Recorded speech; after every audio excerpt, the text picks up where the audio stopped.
Good morning, children. This is the second video of chapter number 5, beginning of the uprising. The rebellion broke out when a soldier called Mangal Pandey attacked a British sergeant and wounded an adjutant while his regiment was in Barakpur. On the afternoon of 29 March 1857, Lieutenant Bog, adjutant of the 34th Bengal Native Infantry, then stationed in Barakpur, was informed that several men of his regiment were in an excited state. मंगल ये rebellion जब mainly जब मंगल पांडे ने attack किया था एक British surgeon पर और उसने जख्मी कर दिया था जब वो बैरकपुर रेजिमेंट में था। लेफ्टिनेंट बॉग जो थे तो उन्होंने 34 बंगाल इन्फेंट्री में थे। बैरकपुर इन्फॉर्म किया गया था कि कुछ लोग अब उत्साहित हो रहे हैं।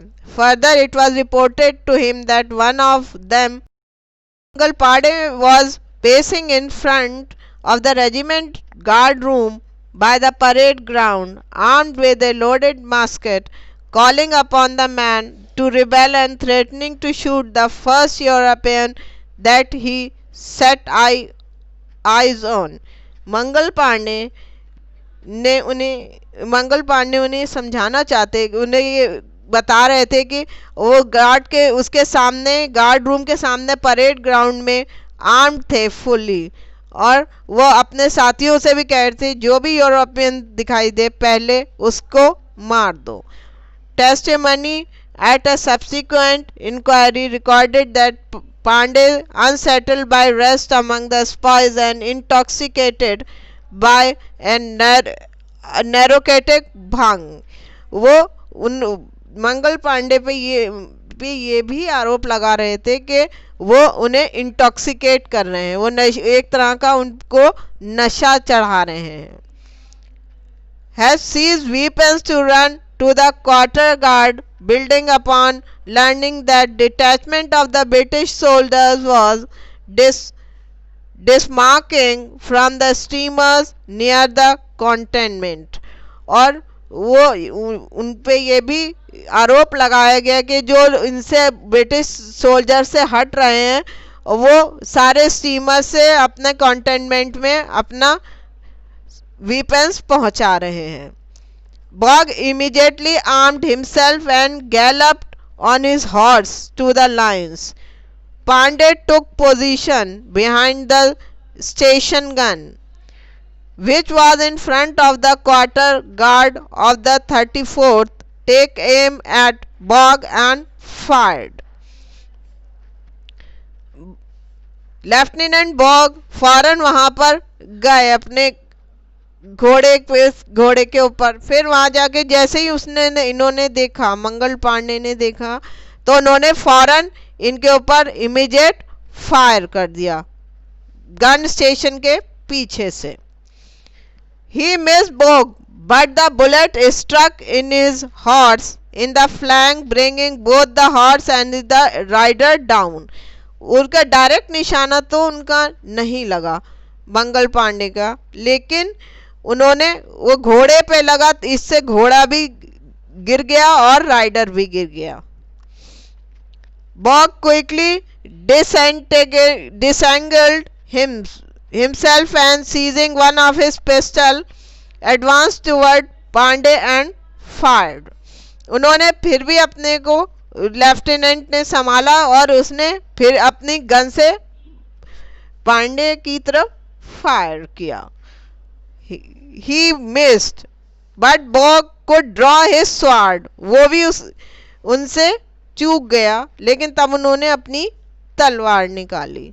Pandey attacked him with a talwar and neck was brought him on the ground। और उन्होंने उनके तलवार से अटैक किया जिससे उनके शोल्डर के करीब से मारा तो उनके गले को भी ग्राउंड पे गिरा दिया। It was then the another spoils Sheikh Paltu intervened and tried to restrain Pandey. Even he was trying to reload in his musket. उसके इसके अलावा दूसरे स्पॉइल्स ने भी उन्होंने भी शेख पलटू ने भी दोबारा उनकी गन अपनी गन को रीलोड करके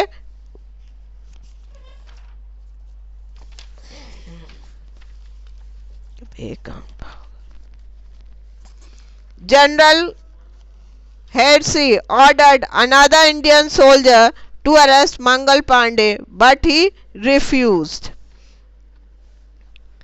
Later, the British arrested Mangal Pandey and the other Indian soldiers.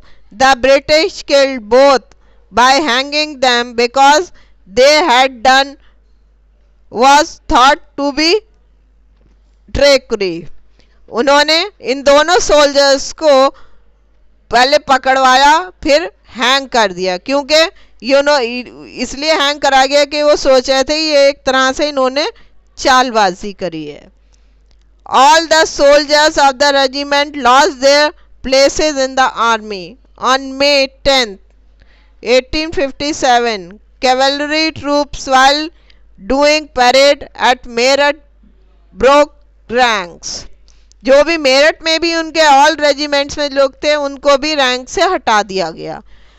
They freed the soldiers of the 3rd regiment and they moved towards Delhi.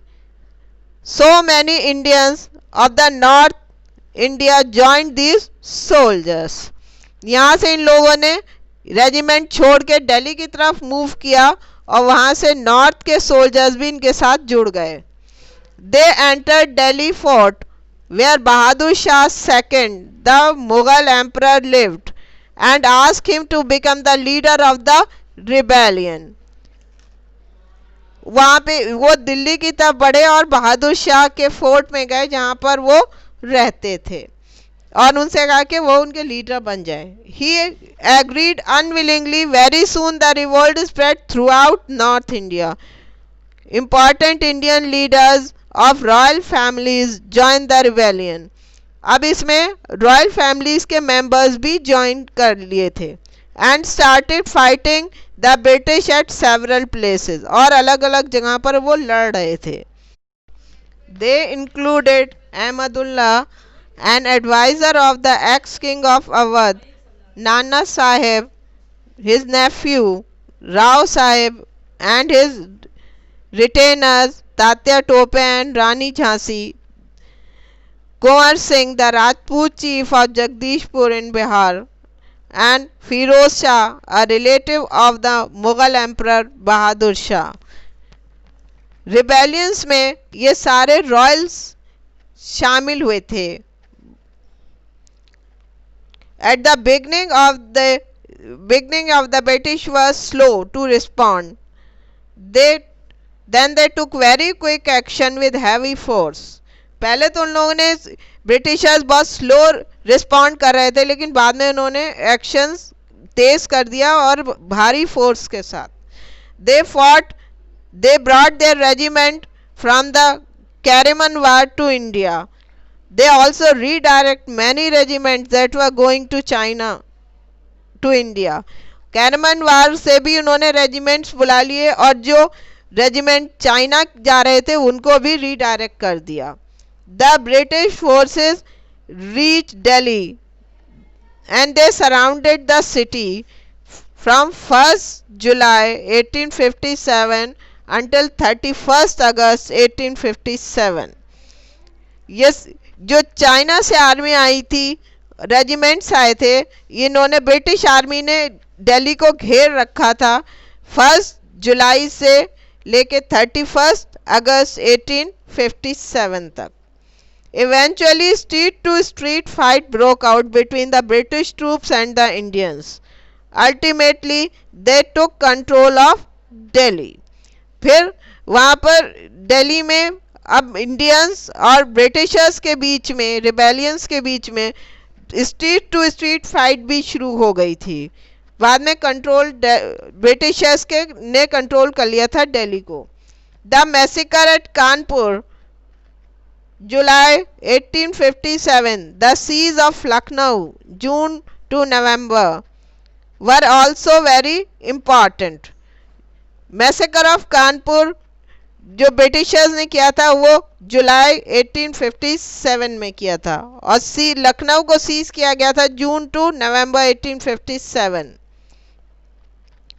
मंगल पांडे जुलाई 19 July 1827 to 8 April 1857 was an Indian soldier who played a key part in the event immediately preceding the outbreak of Indian Rebellion of 1857.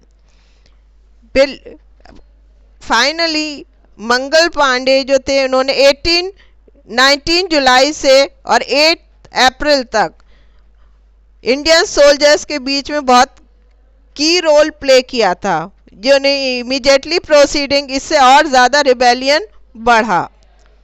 He was a sepoy sipahi in the 31st Bengal native infantry regiment of the British East India company.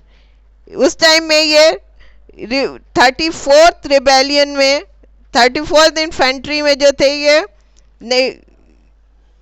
सिपाही थे जो British East India company के under में थी। The government of India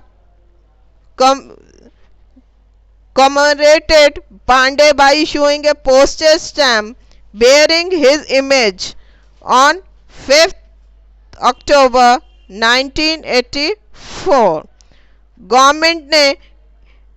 government of India ने इनको patronage दिया गया था। एक ना पोस्टेज स्टैम्प पे इनकी फोटो आई थी 5 अक्टूबर को 1984 को। The stamp and the accompanying first day covered was designed by Delhi based artist C.R. प्रकाशी। उन्होंने ये C.R. प्रकाशी ने सबसे पहले निकाली थी। ए पार्क नेम्ड शहीद मंगल पांडे महा उद्यान has been set up at Barrackpur to commemorate the place where Pandey attacked British officers and subsequently hanged। ये सब जो इनके लिए बनाए गए हैं मंगल पांडे के लिए, ये सब चीज़ें ये उसी जगह पे बनाई गई हैं जहाँ पर इन्होंने मंगल पांडे ने ब्रिटिशर्स पर अटैक किया गया था और जहाँ इनको फांसी लगाई गई थी। His life and action has also been portrayed in several cinematic productions और इनकी लाइफ के पर बेस करके कुछ फिल्म्स भी बनाई गई थी।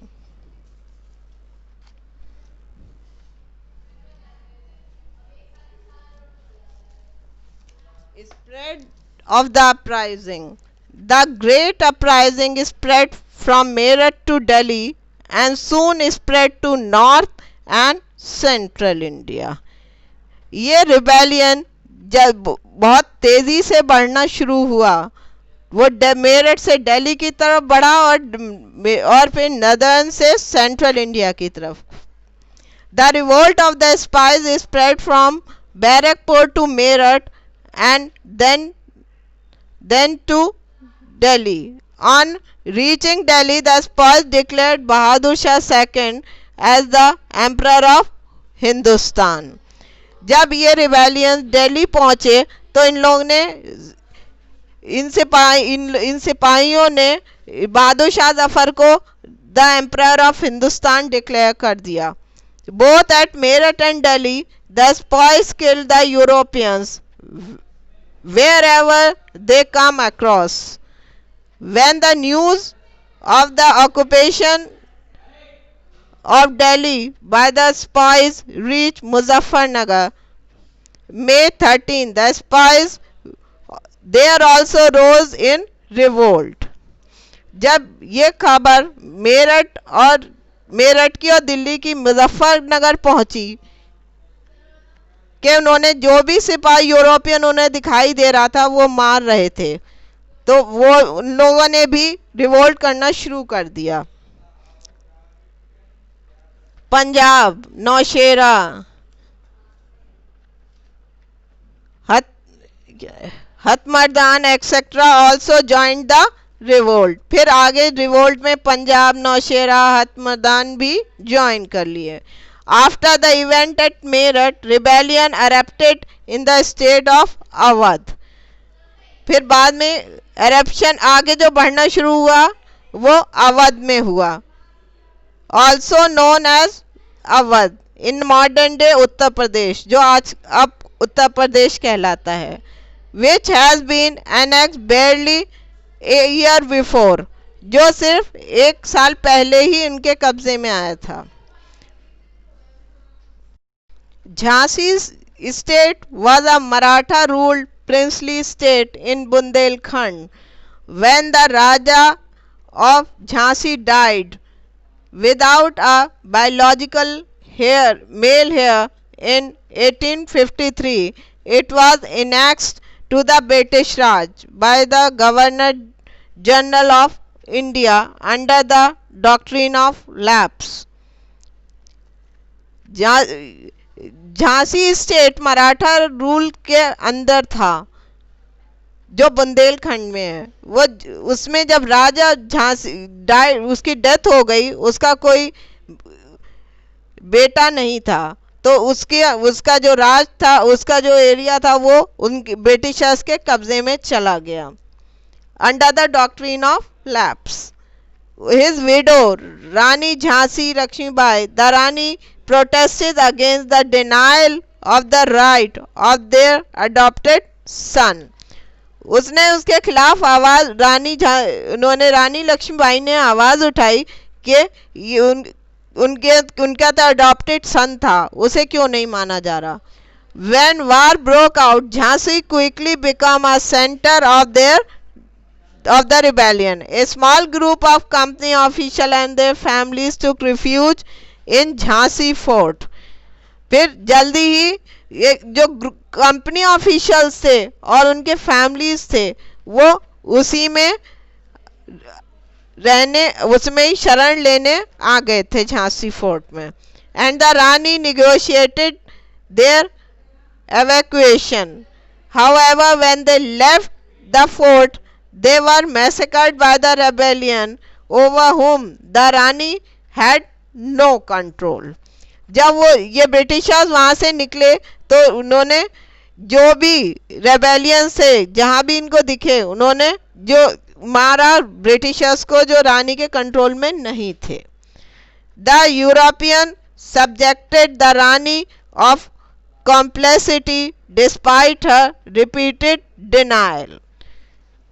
वो यूरोपियन से बार बार वो उनकी कॉम्प्लिसिटी, वो उनको ये सोच रहे थे कि अभी भी वो उनके फेवर में हो सकती थी, लेकिन वो बार बार मना कर रही थी। By the end of June 1857 the company has lost the control of much of Bundelkhand and eastern Rajasthan. The Bengal army unit in the area having rebelled march to take part in the battle of Delhi and Kanpur. Bengal army unit जो था उसने मार्च करना शुरू किया दिल्ली और कानपुर की तरफ। For the many princely state that make up the area began warring among themselves. उसमें कुछ प्रिंसली स्टेट्स के एरिया भी आते थे। In September and October 1857, the